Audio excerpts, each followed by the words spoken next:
திண்டுக்கல் அருகே மனைவி வாங்கிய 1 கோடி ரூபாய் கடனை திருப்பி தராததால் ஓய்வு பெற்ற வங்கி அதிகாரியை கடத்திய 4 பேர் கைது. திங்கட்கிழமை இரவு 8 மணி அளவில் கிடைக்கப்பெற்ற தகவலின்படி திண்டுக்கல்லை அடுத்த நரசிங்கபுரத்தைச் சேர்ந்த சக்திவேல் இவர் சொசைட்டி வங்கியில் ஓய்வு பெற்ற அதிகாரி ஆவார்.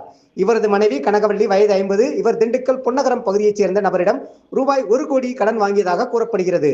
இந்நிலையில் கனகவள்ளியிடம் பணத்தை பலமுறை திருப்பி கேட்டும் தராததால் ஆத்திரமடைந்த நபர் கனகவள்ளியின் கணவர் சக்திவேலை கடத்தி பணத்தை தராவிட்டால் உனது கணவர் சக்திவேலை கொலை செய்து விடுவதாக மிரட்டியுள்ளனர்.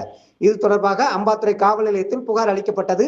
இதுகுறித்து மாவட்ட காவல் கண்காணிப்பாளர் பிரதீப் உத்தரவின் பேரில் புறநகர் டிஎஸ்பி சங்கர் மேற்பார்வையில் சின்னாலப்பட்டி காவல் நிலைய ஆய்வாளர் சுபத்ரா தலைமையில் அம்பாத்துறை காவல் நிலைய சார்பு ஆய்வாளர் அருண் பிரசாத் மற்றும் காவலர்கள் தீவிர விசாரணை மேற்கொண்டு மேற்படி சம்பவத்தில் ஈடுபட்டதாக திண்டுக்கல் சவேரியார் பாளையத்தைச் சேர்ந்த ராமச்சந்திரன் வயது 38, ரீகன் சக்கரவர்த்தி வயது 37, பஞ்சம்பட்டியைச் சேர்ந்த வெங்கடேஷ்குமார் வயது 38, வேடப்பட்டியைச் சேர்ந்த பாலாஜி வயது 29 ஆகிய 4 பேரை கைது செய்து திண்டுக்கல் நீதிமன்றத்தில் ஆஜர்படுத்தி சிறையில் அடைத்தனர்.